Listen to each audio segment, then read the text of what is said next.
Brian, you should come over to my apartment today. Selena, you know I can't. Brian, why? Selena, because my husband will wonder where I am. Brian, make up an excuse. Selena, why should I risk getting in trouble? For what? Brian, for the best sex you've ever had. Selena, you're too self-confident. I think this is empty talk. Brian, there's only one way to find out. I can't even begin to describe the feelings that were swirling in my stomach after reading those text messages. There aren't enough words in the English language to even come close to describing the tsunami of pain, anger, and castration torture that comes with realizing that the woman you love desires another man. A tidal wave tore up my shore and left my soul empty. I felt empty, as if something had been ripped out of my chest. My hands began to shake as I sat on the bed holding my wife's phone. I didn't even notice the tears welling up in my eyes until they started running down my face. I froze, unable to force my body to move. I don't know how long I sat there because time was warped. My marriage flashed before my eyes. The birth of my daughters, all the anniversaries, birthdays, Christmas, Valentine's Day, all these days in the 10 years I spent married to Selena flashed before me within a few seconds. I heard the water stop flowing in the bathroom adjacent to the master bedroom. Time moved again as I was brought back to the present. On the other side of that door, I mentally saw my wife wiping the water off her body with a towel. Normally, the thought alone would have made it harder than seeing it in person, but at the moment, my lust was suppressed. I knew I had, at best, 5 minutes to collect myself and process what I had just witnessed. Today, it all started like any other evening. I returned from work at 5:30 in the evening, as always. Selena wasn't home yet. It didn't set off any alarm bells or anything. She usually doesn't get home from the hospital until around 7. I entered the house through the side door leading to the kitchen, went to the refrigerator, grabbed a soda, opened it, and headed into the living room, enjoying the wonderful fizz that tickled my throat. My 15-year-old niece was talking on her cell phone, absent-mindedly flipping through channels. Chelsea is my older sister's only child. She really is a good girl. She has the typical attitude of teenagers who think they know more about life than their parents. Otherwise, she's great. She does not use illegal substances, does not drink, and does not consider it her duty to sleep with every man in the area. When I entered, I watched her. She was very animated and excited as she spoke into the phone. Everything changed when she saw me. Suddenly, everything became quiet. She quickly whispered that she had to go and ended the call. I laughed to myself when I realized that I might have walked into the middle of one of her top-secret phone conversations. The way she and her friends talk in whispers on the phone, you'd think they were government spy agents. "Hey, Chels, where are the girls?" I asked her. Before she could respond, I heard a loud crash overhead as a pair of small feet scurried down the stairs. Once at the bottom, the little girl jumped at me, jumping into the air, absolutely sure that she would not fall to the ground. "Papa!" My youngest, Gabrielle, screamed as I caught her and picked her up. She pecked me on the cheek with her little lips and wrapped her arms around my neck. I knew the next words that would come out of her mouth before she even said them. These were the same words that she always immediately said to me when I returned home. "I want to eat." My eldest daughter, Cassandra, quietly came down the stairs and shuffled towards me, wrapping her arms around my legs. "Hi, Daddy," she said quietly. Even though she wasn't as vocal as Gabby, I knew Cassie missed me too. It's funny how they are so different. I nodded approvingly at Chelsea, letting her know that she could now go home. I handed her the money I owed for the week and thanked her. "Bye, Uncle Tony," she said, kissing me on the cheek. My older sister lived just a block away, so I didn't have to take Chelsea home. I heard the side door close and knew she was gone. I didn't feel like cooking, so I ordered 2 pizzas. The girls ate greedily and left for the rest of the evening. When Selena came into the house at 7 o'clock, I was sitting on the couch in front of the TV, working on my laptop. I think that working on my laptop is not that difficult. She came in, gave me the standard hello kiss, kicked off her shoes, and sat down next to me. I pushed the laptop aside, grabbed her legs, and started massaging them while we had a light conversation about our day. About 10 minutes later, she disappeared into the kitchen to get her pizza slices. Sounds like a normal evening, right? And so it was. Just like every evening before this. This was our cozy routine. The rest of the evening remained the same until the girls went to bed and Selena went to take a shower. I heard her phone ring on the nightstand, signaling a message. Without thinking, I grabbed the phone with mild curiosity. I figured it was probably from her sister or one of her friends. Imagine my surprise when I saw an intimate photo of a guy and the words, "Here's what you missed." After recovering from the blow to the stomach, I looked through the rest of the messages from this number, which was in her contact list under the name Brian. The ones I mentioned at the beginning were from today. Based on the timestamps, they were passed back and forth while she was driving home from work. These were the most recent, but there were actually many more. Her phone memory can hold 200 SMS messages. Their negotiations had filled that 200 limit in just the last week. It was obvious that the two corresponded frequently. Their comfort level indicated that they had been doing this for quite some time. As I looked through the messages over the last week, I began to realize that this sexual banter was the norm in their conversations. I couldn't fully read them all, but there was one more dialogue that stuck out to me. The messages from a couple of days ago were, "Brian, it was hard for me to see you leaving me as you left the cafe. Selena, I know it's hard. I saw it." Brian, "Did you really see that?" Selena, "Of course you can't hide something that big." Brian, "But you can." Selena, "You're so bad." I sat there trying to collect my thoughts and force my brain to think clearly. I only had a few minutes to think it over. When the bathroom door opens, my entire life, my marriage, my fucking sanity will depend on whatever the hell comes out of that bitch's mouth. The door opened, and Selena came out. The steam filling the bathroom made it seem like it was just a dream. She was wearing one of my t-shirts and cotton panties. For a second, I forgot about the text message. I swear to God, Nike should pay her for making their jersey look so good. She walked blithely towards the bed. I don't know if I was just angry or what, but something made her stop.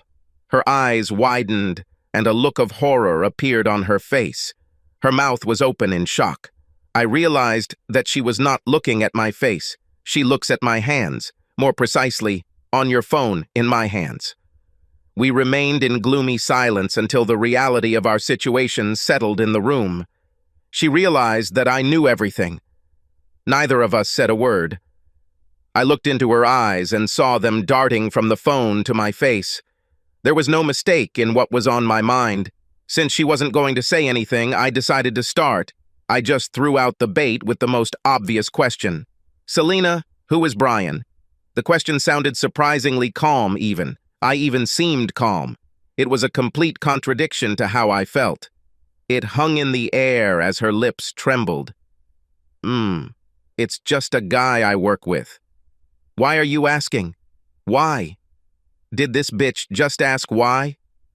Now, in addition to being hurt, my intelligence was insulted. "What the fuck do you think why, Selena?"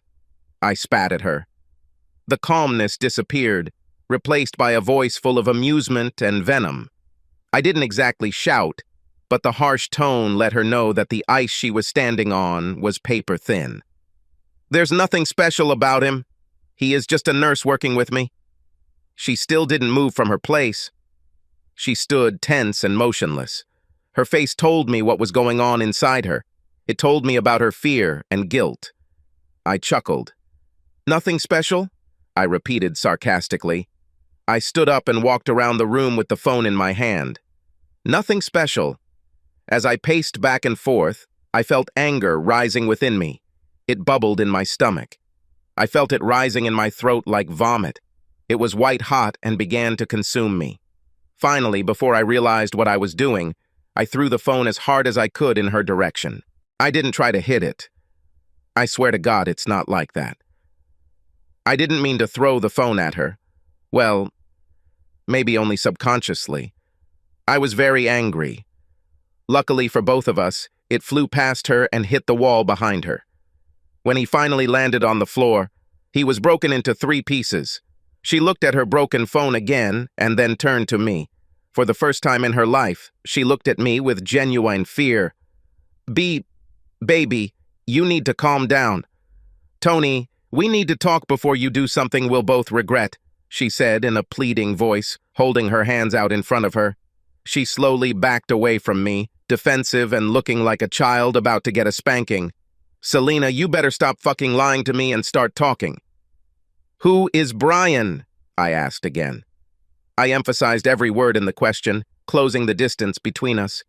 By the time I spat out his name, I was already screaming.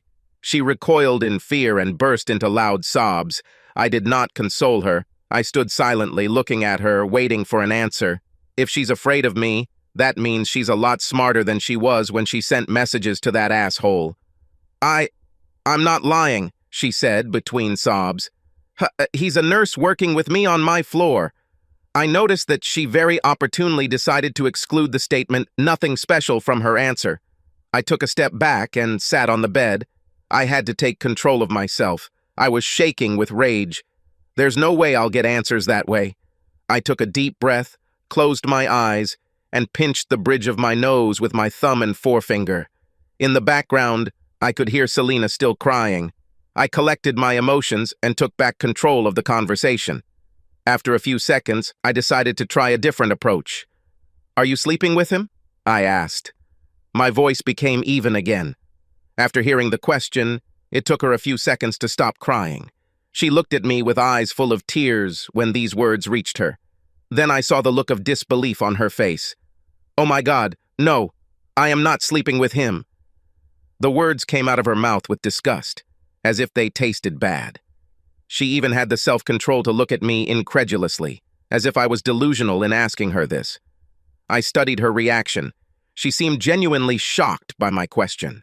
I didn't notice the lie. A feeling of relief came over me. I really believed her. There was no way she could fake her initial reaction to a direct question. Selena is a very smart woman, but not such a good actress. Additionally, the text, "There's only one way to find out," indicated that they hadn't actually tumbled yet. I believed her reaction on this one point. But there was no way she was going to let herself off the hook that easily. Then explain what I just read. And again, a feeling of guilt was reflected on her face. Brian and we just flirt sometimes in the evenings. You know, sometimes it's hard to get through the evening. She found herself remembering the text about how it was hard to see her go. This did not escape me.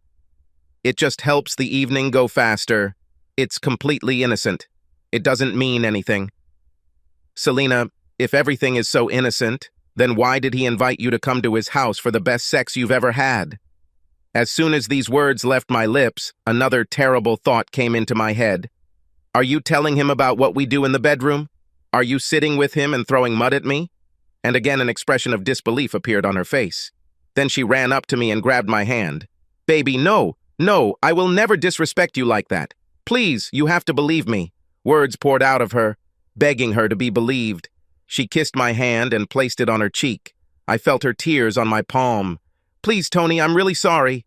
I pulled my hand away. She looked so hurt when I pulled away from her. The pain on her face would make me move heaven and earth to remove her. 15 minutes ago. Now she filled me with painful pleasure. Do you really think that sending another man messages about how great his dignity is respect for me? You've already disrespected me, Selena. I started pacing around the room again. Why did he decide that being with him means the best sex of your life? They were just innocent jokes, Tony. We were just playing. Everything was completely innocent, and he knows it. I looked at her in stunned amazement. This woman was the smartest person I know. She can't be that stupid. I crossed the room so quickly that she flinched. She might have thought that I was walking towards her, but I was walking past.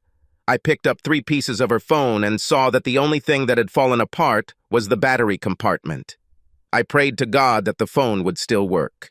I needed to poke some holes in this explanation. She watched me collect the phone and tears streamed down her face. I couldn't tell what she was thinking. At that moment, I didn't care. My only concern was getting this phone to turn on. God must have listened to me, because when I assembled the phone and turned it on, it booted up immediately. We sat silently and waited. She looked at me through tears with uncertainty in her eyes. I'm sure she was embarrassed that I was no longer focused on her at the moment. Finally, I was able to get the SMS. I pulled out the last message and picture that set everything in motion. Since they appeared while she was in the shower, she hasn't seen them yet. I held the phone in front of me so she could look. If everything is so innocent, Selena, then why is he sending you a photo of his private part, which supposedly captivated you so much? Looking at the image on the screen, she raised her hand to her mouth. Her breath caught in her throat, and the tears started flowing for real. She didn't even pick up the phone from me. She closed her eyes and knocked it out of my hands.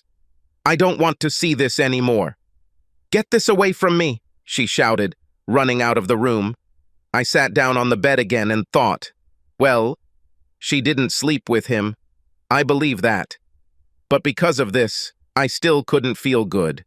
Even though they hadn't had sex yet, I couldn't help but think that if I hadn't found out about it, they might have. She says it was all completely innocent, but this is complete nonsense. These weren't innocent messages sent between two people who weren't attracted to each other. These text messages were an escalating form of foreplay between two people harboring illicit thoughts. The fact that she mentioned his large private area let me know that she was at least thinking about it. And then this asshole decided to up the ante and send her a photo. What if I hadn't seen her? How would she react if I was still in the dark? Would she have reacted with the same disgust or excitement? Would she send him a photo of herself in return? Selena never came upstairs that evening, and I didn't go down to see her. I just curled up on the bed and fell into a shallow, fitful sleep. I had more questions than answers, but I was too exhausted to do anything. The next morning, I was torn from sleep by the incessant whine of my alarm clock. I groaned as I pressed the off button with more force than I intended. God, I felt like crap. Have you ever woken up the morning after a particularly nasty fight with your spouse with this feeling of unknown melancholy? When you can't remember exactly what the fight was about, but you remember that you should be angry. That's how I felt. I felt like crap. My head felt heavy and I could barely keep my eyes open. Although I had just woken up, it seemed to me that I had not slept a wink. Then I noticed that I was unusually cold. The fact that I was shaking seemed strange to me. As I looked around, two realities caught my attention.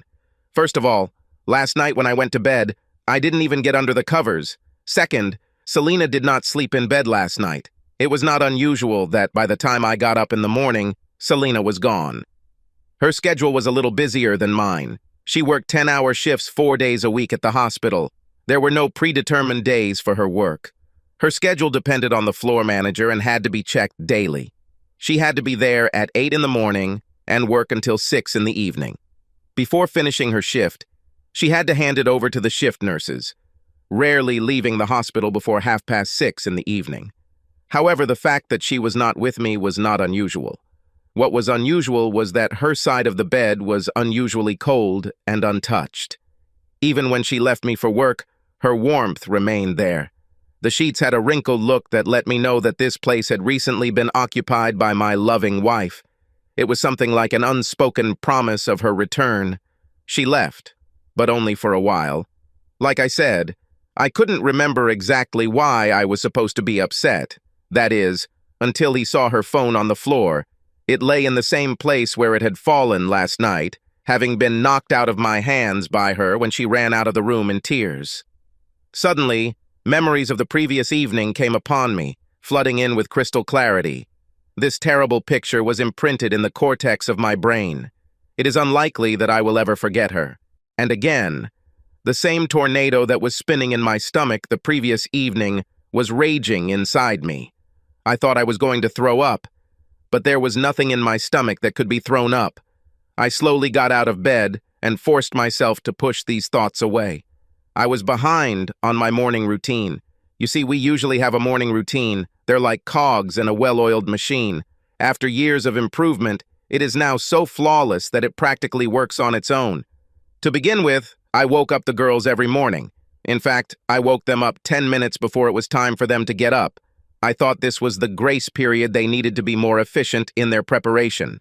It's all about the child's psyche. No matter what time they are woken up, they always need 10 more minutes. If they have those 10 minutes, they will jump out of bed and be ready with amazing speed. If I don't give them those 10 minutes, then I'll have to fight tooth and nail to get them ready on time.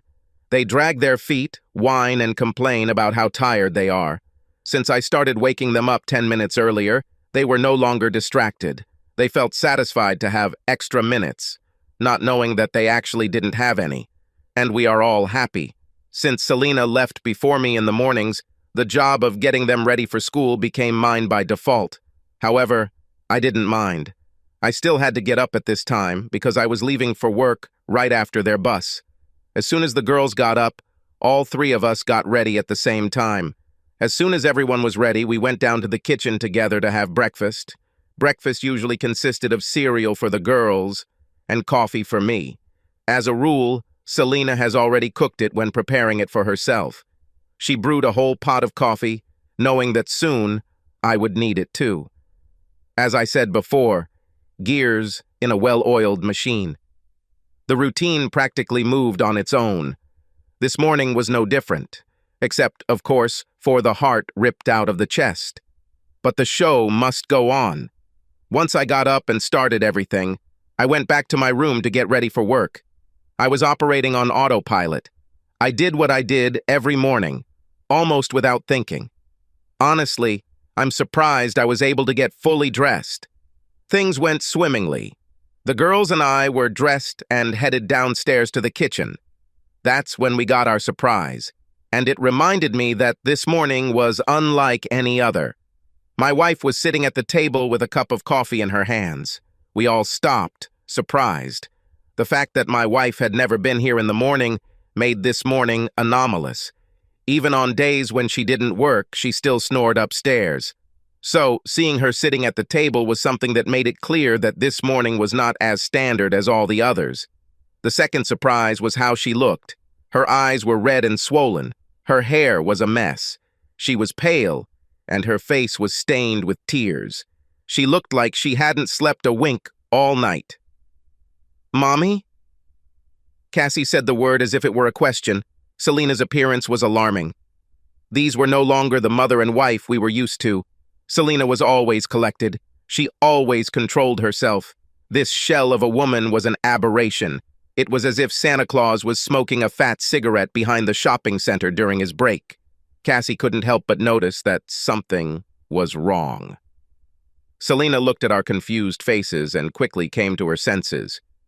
"Good morning, Pumpkin," she said, holding out her arms, trying to sound cheerful. But there's something about sniffling while talking that takes the wind out of the sail. Cassie walked up to her and hugged her. "Mom was sick today. I called and said that I would stay at home to find out what was going on," she said as her eyes met mine. I didn't miss the double meaning of her words. Fortunately, this explanation seemed to calm my naive daughter. Although Selena almost never got sick, Cassie and Gabby chose to ignore this fact. They took it on faith that everything was fine, even if it was a little unusual. The morning routine followed without further interruption, at least from the children's point of view. Selena continued to glance in my direction as if trying to gauge my mood. I actively ignored her presence. I drank my morning coffee and read the newspaper as if it wasn't there, or at least he pretended to be. I know I was being childish, pretending she wasn't in the room, but damn it, in my defense, I'll say that she started it. I just wasn't ready to confront her yet. Looking at her reminded me of how much I loved her, and it ironically reminded me of how much I hated her. We heard the warning sound of a school bus brake outside. "Bye, Daddy. Bye, Mommy," my daughters screamed as their little bodies flew out the side door. That's how we were left alone. We sat in silence until the sound of a departing school bus broke the silence. The only sounds came from the rustling of the newspaper and my sips of coffee. Finally, I had enough. "Well, I'm off." I tried to sound casual as I collected the girls' cereal bowls and put them in the dishwasher. I wanted to hide in the sanctuary of work. However, as always, my wife was 3 steps ahead of me. "I've already said on your behalf that you're sick.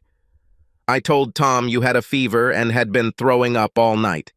He told me to tell you to get better and to call if you were away for more than one day. She took a sip of her coffee and looked at me, waiting for an answer. Why the hell did you do that? Even as the words left my lips, I realized how stupid the question was. She answered, although it was obvious. We need to talk, Selena.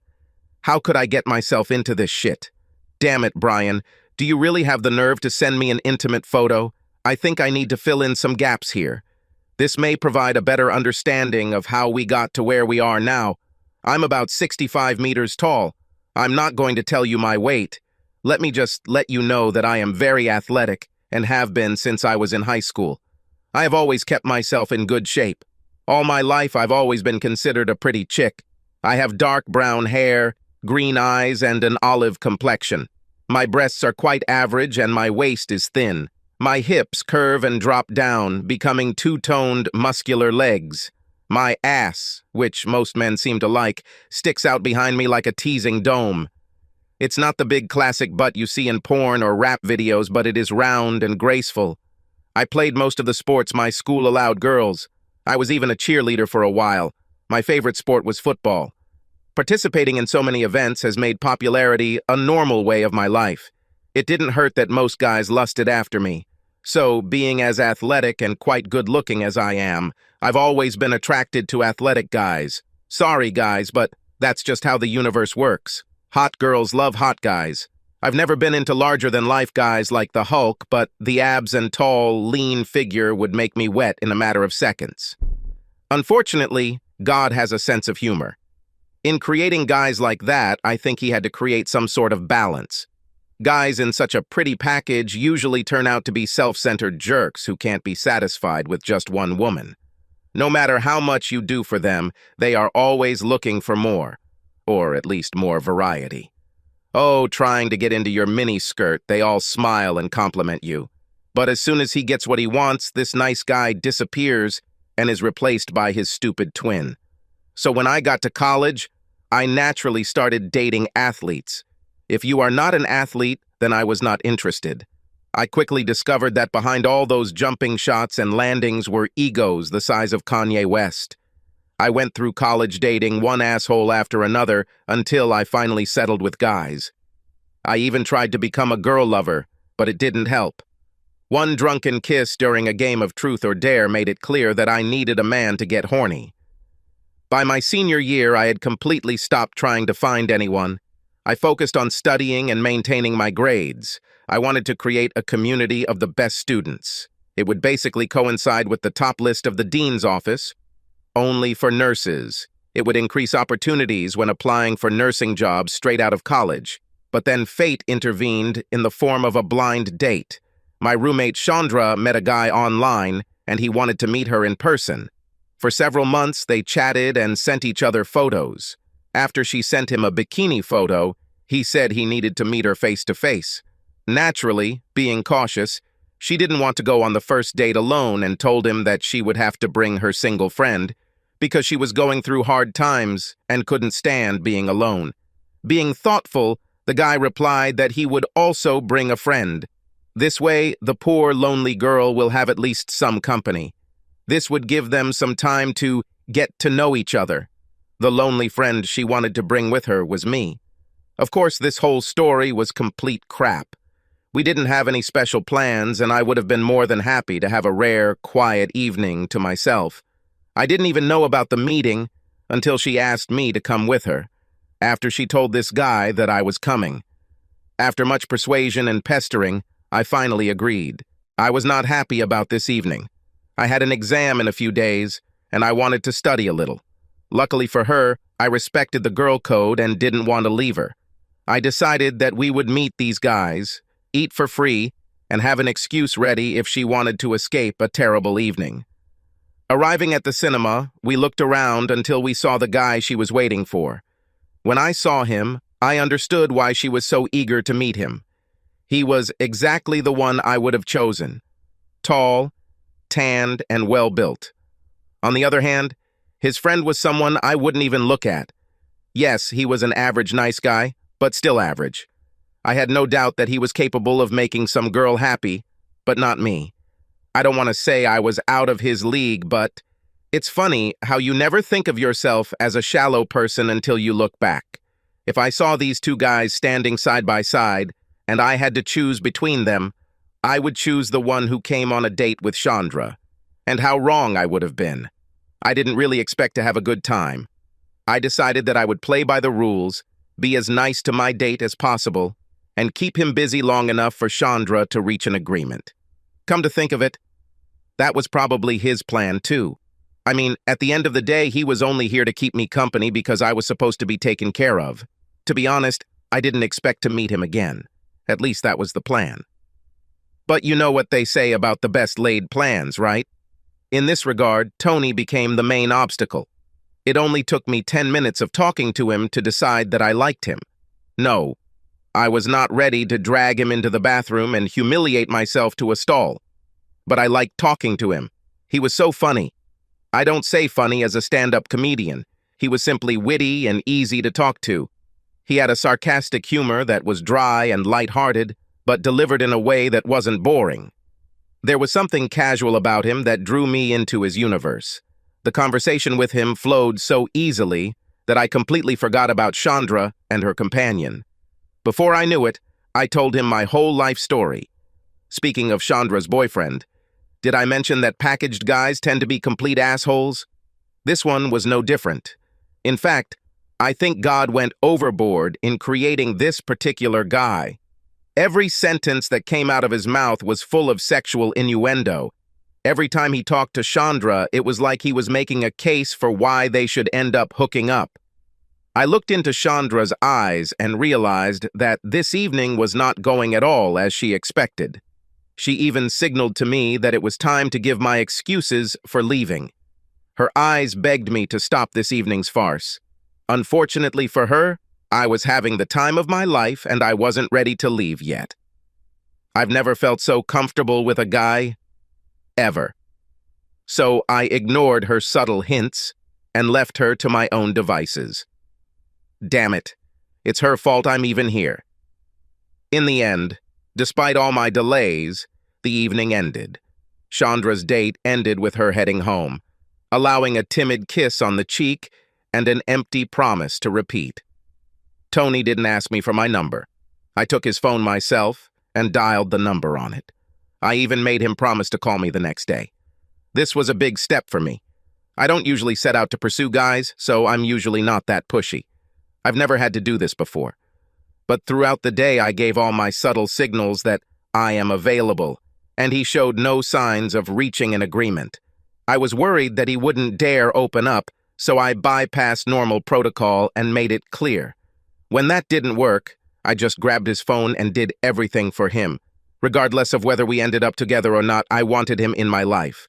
Well, if you quickly look through all this boring stuff, we soon became much more than just friends. When I graduated from college, passed the National Board of Licensing exam, and became a registered nurse, we moved in together. Several years ago, he graduated from another college with a degree in computer science. As fate would have it, he was hired by a company located right on the same street as the hospital, where I eventually ended up working. When I met him, he had been working there for about a year. We dated until the end of my senior year and lived together for 6 months before he proposed to me. 6 months after that, we got married. At this moment, I have to say that I am head over heels in love with my husband. I feel like I have to say this now because as the story goes on, this point may get lost. I love my husband and would never trade him for anything in the world. He is a great father, a great husband, and just a good lover. I found out how good a lover he was on our third date. Until that evening, I wasn't even sure if I wanted this guy to be my boyfriend. Yes, we had great chemistry, but physically he was still not my type. Everything changed that evening when we sat at his house and listened to music. We had another great date, and I was a little tipsy. Suddenly we just disappeared into each other. We kissed, and our clothes disappeared. Then he showed me what sex really was. The sex was just great. I won't say that after that first time I fell in love with him, but I knew that I wanted him more than a friend. He was my boyfriend, and I was his girlfriend. In the end, I still fell in love with him, and we got married. So why did a woman in love with her husband find herself in such a situation right now? Well, there's no way to answer this question without looking bad, so I can be honest. I just love attention. At the risk of sounding arrogant or vain, I will say, it is no secret that I am very attractive and always have been. Being like that, I'm used to getting a certain amount of attention from guys. Even when I wasn't dating, I still attracted attention. Guys still asked me out. They always flirted with me, approached me, wooed me, trying to break through the built wall. I didn't realize it at the time, but I actually liked that they were after me, even though it was more of a chance for them to have a snowball fight in hell. It became a game that I was playing without really realizing it. On a subconscious level, I even liked to push them to the edge, giving them a minimal amount of hope just to stay far enough away to still be out of reach. Over the course of our marriage, we fell into routines. Everything that happened in our lives was exactly the same as the day before. We were in a real Groundhog Day. I'm not saying my life was terrible or boring. She was predictable. Plus, I wasn't as fit as I was in college. After I had our second girl, I was unable to get my body back into shape like before. How movie stars do it is beyond me. I still had the body that women envied, but it wasn't the same. When you get used to being like me, you notice every kilogram. However, my confidence was not sky high. Tony still found me very beautiful, or so he said. But I saw that I was no longer surprising him. We still have sex regularly, but he never attacks me anymore. Do you understand what I'm saying? He doesn't want me anymore. I never talked about it because I didn't realize I felt that way. I simply brushed aside these nagging and remembered that I have a husband who loves me. But they were always there, beneath the surface. So fast forward a decade, and we come to Brian. To be honest, I will say that Brian is a girl's blue dream. Physically, he was everything a woman could want. Tall, with dark curly hair. He had a smile that made even the nun's panties melt. His body, oh God. Before becoming a nurse, he served in the Marines. He was a medic, to be precise. He spent 8 years in the Marines, got out of the service, and went to college to stay in the job he knew so well. Like I said, Brian was everything a girl could want, but he knew it. With this knowledge, inevitably came an attitude of being a jerk. He wasn't rude or anything like that. He was simply completely and unequivocally head over heels in love with one single person, Brian. Honestly, I feel like I was the only nurse he didn't sleep with. Perhaps this is what attracted him. Another nurse named Wilma works with me. I swear this woman would have attacked Brian right in the middle of the hospital room. And if he had asked, then in front of her husband. When Brian showed up, she always had that schoolgirl hero-worshipping look. I share her admiration for his appearance. He is a wonderful type. But as far as I am concerned, that's all. So, repeating the question that I know you guys are asking. Why would a woman who is so in love with her husband risk her marriage to talk dirty to an asshole she doesn't even think about having sex with? It strengthens my ego. When Brian started hitting on me, I knew what he wanted. I've flirted with him often enough to know what he says and, more importantly, what he doesn't say. At first, everything was innocent. The old feeling returned to me. Well, what I had in college. I felt energetic again. I felt attractive and alive. Honestly, I didn't think there was any risk to my marriage. I didn't intend to sleep with him. It was all in jest. I loved that he pursued me and went out of his way to talk. Yes, I still love Tony, but I also like to feel sexy. So I teased him mercilessly. I always gave him just enough to make him feel like he had a chance if he stuck it out long enough, but I never gave him the green light to move on. Gradually, the flirting became less subtle and more frank. He pushed and pushed, always trying to raise the stakes. When he tried to get physical, I pushed him away, but I always left enough hope for him to feel that I was on the edge. This made him come back again and again. He was a great booster for my ego, and I loved it. Therefore, even though I knew what he wanted, I allowed it and shamelessly flirts back. I didn't even realize how bad it was until Tony showed me Brian's last message. Crap! Why did he do this? The answer is simple. Because he's a smug asshole. When I started the game, I knew this. I guess I teased him for so long that he got tired of it and felt like he needed to step it up a notch. I never thought it would go this far, But here we are. Now I have 3 problems left. First, how to make Tony understand that I love him more than anything in the world. Second, how to get Tony to understand that I'm not actually going to sleep with Brian, or anyone else for that matter. Third, how to get Tony to not walk out of this door and not leave my life.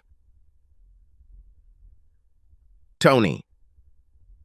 We both sat at the kitchen table in awkward silence. I could even hear the second hand ticking on the living room clock. We sat a meter apart from each other, but you would have thought that we were in different time zones.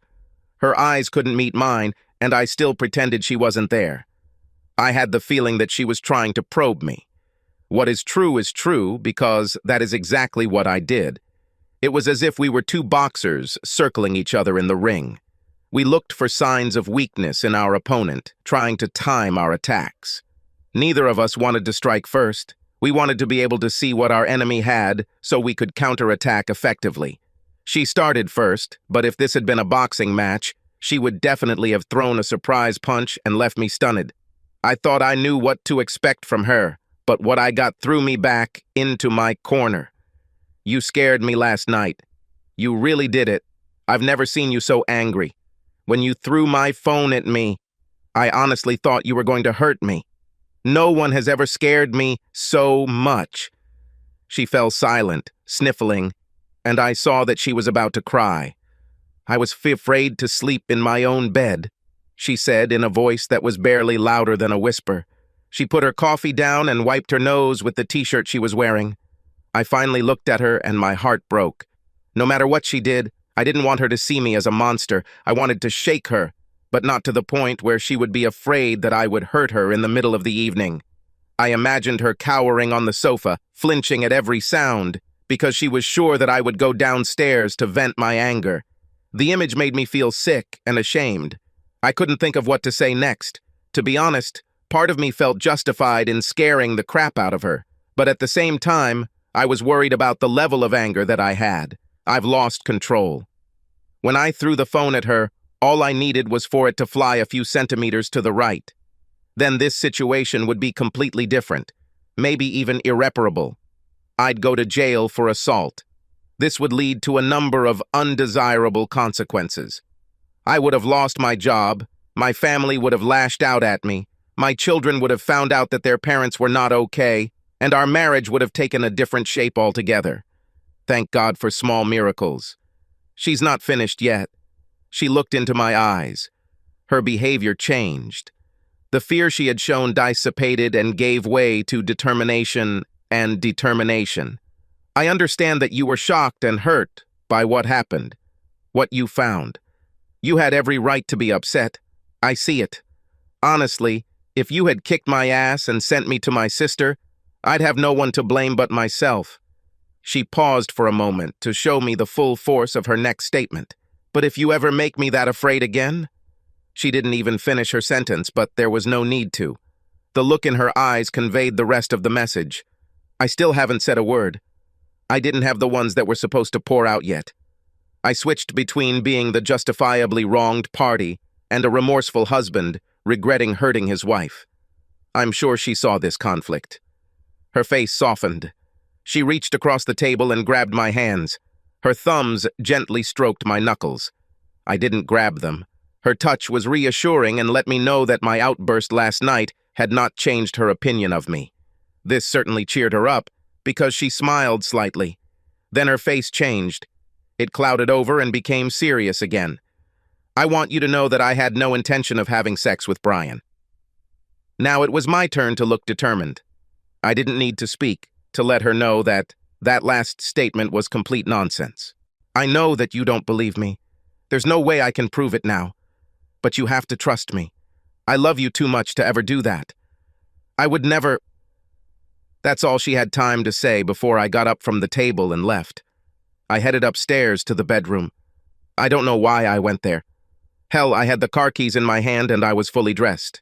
If I really wanted to leave her, I would just walk out the door. She would have to make a choice between following me in a t-shirt that barely covered her ass and panties, or letting me go. But in retrospect, it's obvious, right? I saw that she was following me. I heard her voice behind me and realized that she was still talking while I was retreating. Unfortunately, I didn't need any nonsense. She could have had a more fruitful conversation with me by speaking Chinese. I turned around and looked into her face. I did it so quickly that she almost ran into me. I stared at her and snorted like a bull at a matador. She stopped her tirade mid-sentence and stared at me. "Selena, you told me that you never wanted to be afraid of me again, and that I should never make you feel like I was going to hurt you. But now I have to be honest. I literally have visions of me wrapping my fingers around your neck to shut up your lying mouth. If you don't want to have to use the threat you made earlier, then give me some time until I figure out how to talk to you without leaving my children without parents. In the meantime, I suggest you figure out how to say what you want to say without lying." With these words, I hit her on the ass. Metaphorically, of course. As she stood there in stunned silence, I imagined the judge starting the count. I entered the room and slammed the door behind me. Whenever I need advice, I always call my older sister. I think that besides Selena, she is the smartest woman on the planet. She never misbehaved. "Budget management. This is Tammy. How can I help you?" "Tam, it's me." "Hey, bro. Are you having a day off today? Usually you don't call me from work." "Yeah, I was recalled."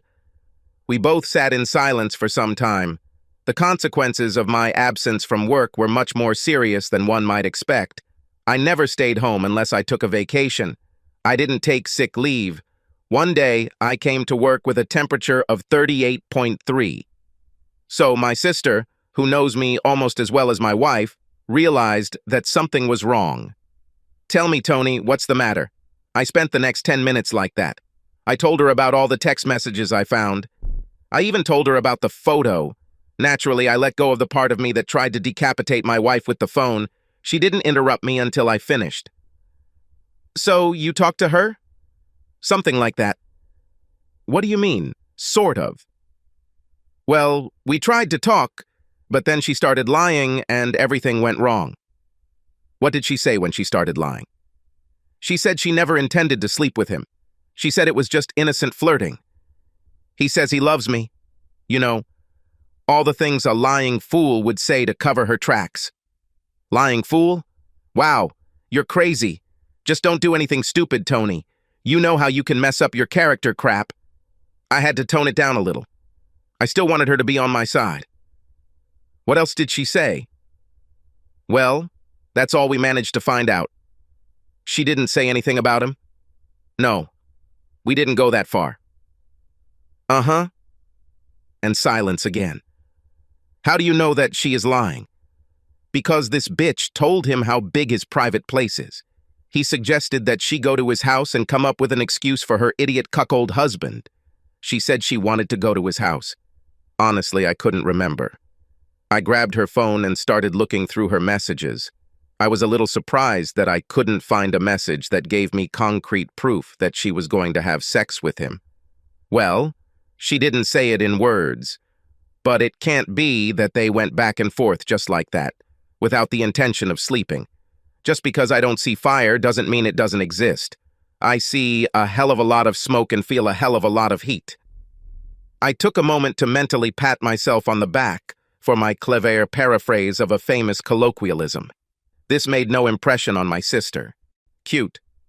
Well, you can sit there and continue to get burned by your invisible fire, or you can grab a fire extinguisher and start putting it out. You won't know if she's telling the truth until you let her finish what she wanted to say. So you're on her side? Don't be stupid. I'm on your side. I just want you to make decisions based on information and not anger.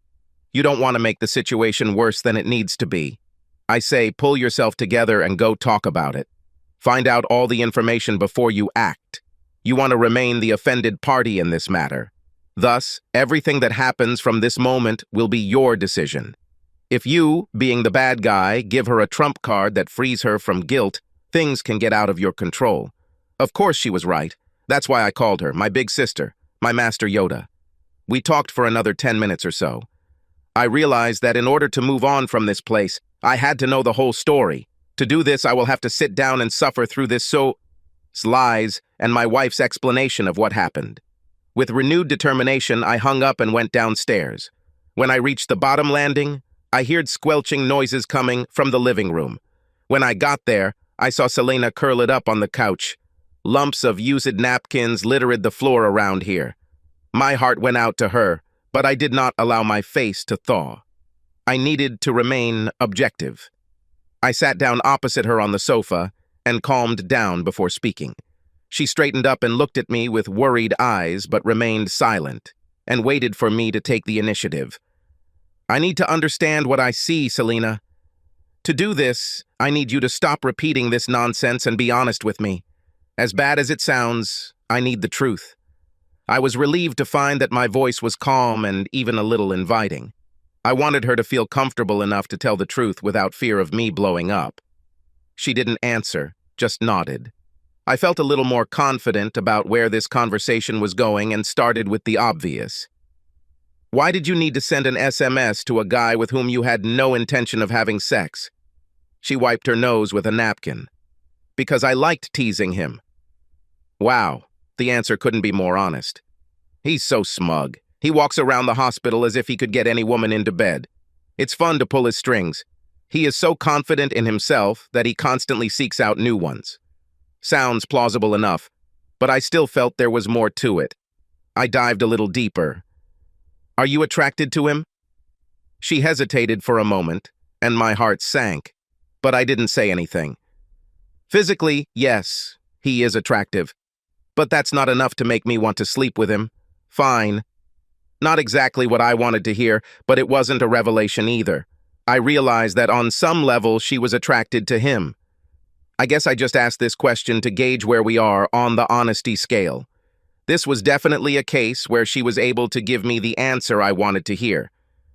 You are physically attracted to him. You like to flirt with him. You send him sexy messages. And yet, you don't want to sleep with him. Is this the whole picture? Because I have to be honest with you, Selena, there are an awful lot of holes in this explanation that you need to fill. I felt my anger rising again, but I managed to grab it in time to calm down. I admit, I like flirting with Brian, but not because I want to have sex with him. I flirt with him because I like the fact that he wants to have sex with me. I nodded, letting her know to continue. I didn't like what I heard, but I had to listen to it. Brian is persistent. I can refuse him 5 times a night, and he still comes back for the 6th time. When a guy shows that kind of interest in me when he could have any woman in the hospital, it's flattering to say the least. Why do you need some asshole drooling all over you to feel sexy? You are the sexiest woman I have ever seen. She looked at me with a kind of sarcastic grin. Oh, really? You may be deceived. You seem to have almost no interest in me. You don't make me feel sexy. Now I was stunned. Is she trying to pin this on me? What do you mean? I always say that you are beautiful.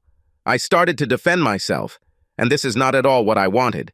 I needed to control myself. You wanted honesty, Tony, so I'm giving it to you. Of course you say I'm beautiful. You say this every day. But I think you're saying this now because you have to. You don't make me feel this way lately. My anger slowly dissipated as I looked into her eyes. She spoke from the heart. She didn't try to blame everything on me. Her words were the feelings she hid behind that calm and collected mask she always wore.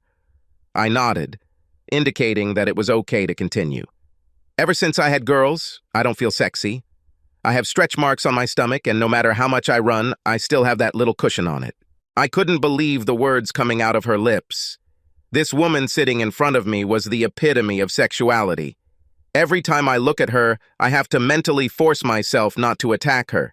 If it were up to me, we would both quit our jobs and get out of bed only to eat, go to the toilet, and feed the girls. I had no idea she felt this way. How could this have escaped me? Selena never said anything, but there had to be some sign that she felt it. However, I missed them. When you have someone as confident as Selena, you always think that nothing will bother her. In our relationship, I was always the one who needed to be reassured. I wasn't blind to the fact that my wife was 10 times hotter than I actually deserved. She always made me feel worthy of her. I didn't realize that she needed the same thing. She continued, "Do you remember when we first started having sex? I couldn't take a shower without you wanting to be there with me. You watched me get dressed, and I felt lust in your gaze. God, how wet I was, teasing you. I was a little embarrassed. I didn't know that she saw me sneaking peeks at her. I was also taken aback that she was deliberately teasing me. Now I'm just the mother of your children. You no longer try to squeeze me when you pass by. You don't hug me just because you want to touch me. You didn't do that. Didn't find me sexy. After which she burst into tears. It hit me in the chest. I had no idea I had become so complacent. Selena is so beautiful that I thank God for her every day. I know she's completely out of my league. I still sit there in amazement and wonder how the hell I got her to love me. But over time, everything just became one of what just was. It was no longer one of the things that filled me with awe. I didn't even notice how my wife was shrinking before my eyes. Then she looked into my eyes with such a vulnerable look that my heart turned to mush. Even though I liked the attention I got from Brian, I never even thought about cheating on you. I will never give you up, especially for someone like him. I can't imagine life without you. And then the tears really started flowing. I must admit, I was starting to become convinced. I had one more question that was nagging me. Selena, if I hadn't intercepted the last message, would you have been turned on by his intimate photo? You said in one of your messages that he had a big one, but you could only see it in his pants. I didn't expect her to laugh, but that's exactly what she did. Of course, I said he was big, because that's what you guys want to hear. If a girl tells a guy he's big, he acts like he won the lottery. I wanted him to continue flirting with me without promising that I would sleep with him. Plus, it was just a smart response to his "it's hard to watch me go" comment.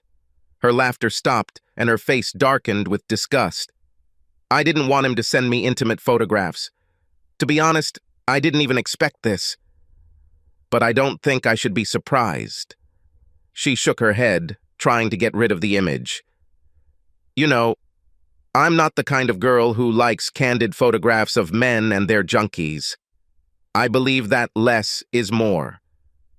We sat opposite each other, surrounded by silence. She didn't say anything else. She told me the honest truth and sat there, anxiously awaiting my answer.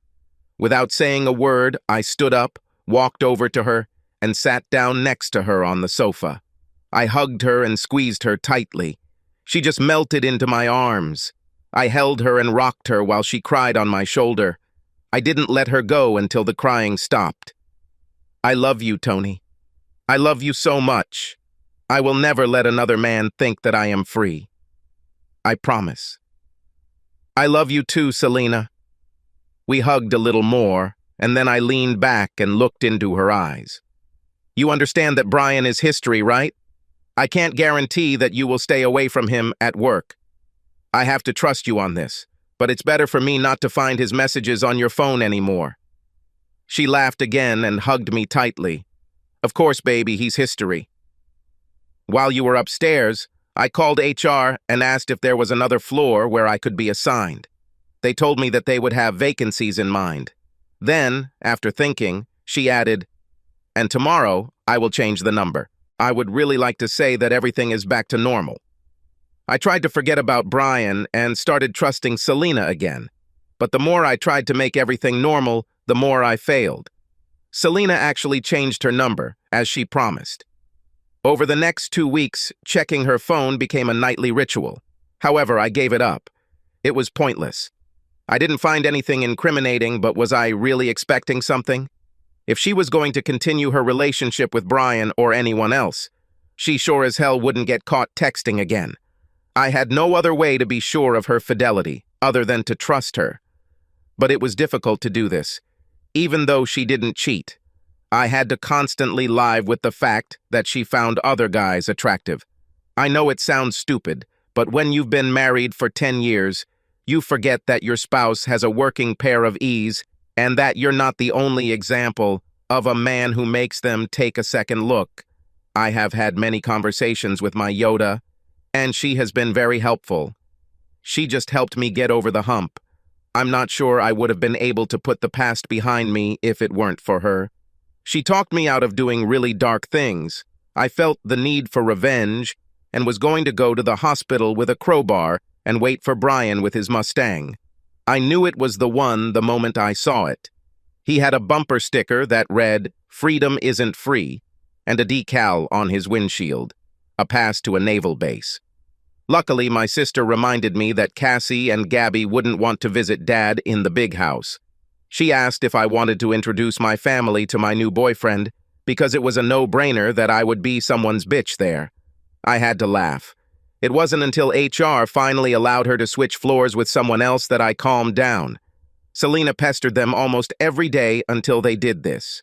It was then that it dawned on me that she was serious. She loved the floor she worked on, and the patients missed her.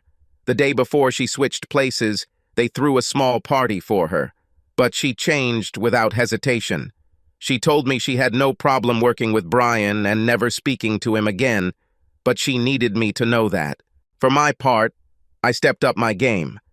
I make it clear that my wife makes me excited, and I don't care who else finds out. When there are children in the room, I behave delicately. But if we are left alone, she has to constantly ensure that my caresses do not go too far. Although she doesn't actually handle it very well, it's like she's not even trying to stop me. As for Brian, I didn't have to retaliate. You see, karma usually finds a way to get the best of us. One evening, Brian was severely beaten in his Mustang. Some woman who works with my wife slept with Brian before he started hitting on her. I think her name was Wilma or something like that. Anyway, her husband ended up having the same idea as me, but his weapon of choice was a baseball bat. Brian turned out to be a patient at the same hospital where he worked. I know you guys would like to hear that he will never be able to have children or is forever crippled, but that is not the story. He came out a week later, but after that, he was no longer the same.